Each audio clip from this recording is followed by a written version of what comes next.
একটু ভিন্নভাবে চেষ্টা করি মাছটা ক্লিন করার পর ফ্রিজে আমি একটু চেষ্টা করি ভিন্নভাবে রাখার জন্য। তো মাছে সব রকম মশলা দিয়ে দিচ্ছি।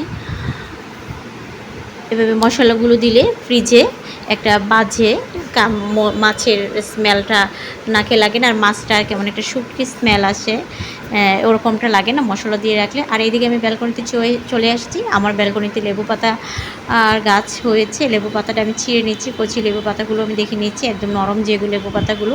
লেবু পাতার গাছ থাকলে এই একটা সুবিধা, মাছ ভুনায় একটু নরম হয়ে গেলে এগুলো দেওয়া যায় লেবু পাতাটা।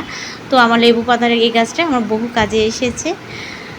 আমি অনেক সময় চা করার সময়, এদিকে চা করার সময় আমি এটা দিয়ে থাকি। তো যা বলছিলাম, লেবু পাতাটা কেটে আগে প্রথমে ধুয়ে নিচ্ছি। ধুয়ে নেওয়ার পর এটা ছোটো করে কেটে নিব। মশলা দিয়ে দেওয়ার সাথে লেবু পাতাটা ছোটো ছোটো করে কেটে কচলি আমি অ্যাড করে নিচ্ছি মাছের সাথে।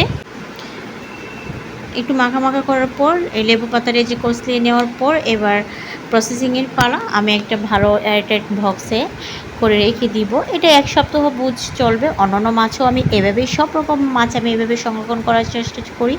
বাজার আসার পর 1 সপ্তাহ পর পর আমি মাছের বাজারটা করি। মান্থলি কোনো মাছের বাজার করি না, কারণ এটা আমি খেতে পারি না ফ্রিজে রেখে। যাদের এইরকম সমস্যা আছে তারা চাইলে আমার এই স্টাইলটা ফলো করতে পারেন। আর হ্যাঁ, বিশেষ টিপস যেটা, লেবু পাতাটা দিলে কি হয়, স্মেলটা মাছের সুন্দর একটা থাকে। বক্সটা খোলার পর রান্নার পর বাজে একটা স্মেল আসে না। লেবু পাতাটা দিলে মাছের যে একটা কেমন স্মেল, এটা আসে না।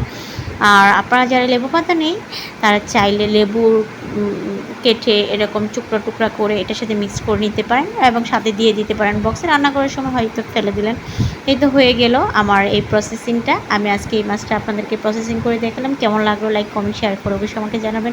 আজ এই পর্যন্ত, দেখা হবে অন্য কোনো নতুন ব্লগে। আল্লাহ।